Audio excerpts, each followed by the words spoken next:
দেশে পা রাখা পর্যন্ত আসলে বলা মুশকিল যে কবে যেতে পারবো, কিন্তু আমার কাছে মনে হয় আইনি বাধাটাই বড় বাধা। বলেছে 1 কোটি টাকা দিলে আমার নাম কেস থেকে উঠিয়ে দিবে।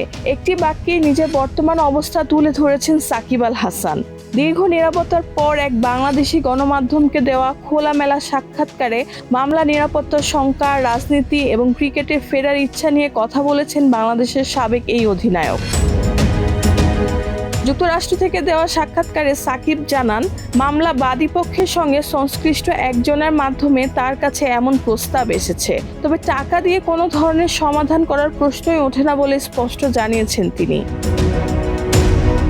সাকিব বলেন, টাকা দেওয়ার মানে তো হচ্ছে আমার সমস্যা আছে, আমি চাচ্ছি যে আমাকে এখান থেকে বাঁচিয়ে দেওয়া হোক। দেশে ফিরতে না পারার কষ্টের কথাও তুলে ধরেছেন এই অলরাউন্ডার। তিনি জানান, দেশে ফিরতে চাইলেও সবচেয়ে বড় বাধা হয়ে দাঁড়িয়েছে নিরাপত্তা শঙ্কা ও নানা অনিশ্চয়তা।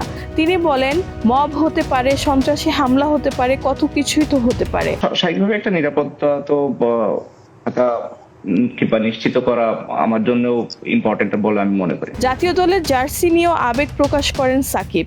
জাতীয় দলকে মিস করেন কিনা এমন প্রশ্নের জবাবে তিনি বলেন, জাতীয় দল তো জাতীয় দলই, এটার কোনো বিকল্প হয় না।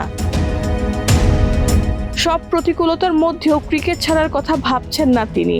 সুযোগ পেলে আবারও বাংলাদেশ হয়ে খেলতে চান, বিশেষ করে ওয়ানডে ক্রিকেটে।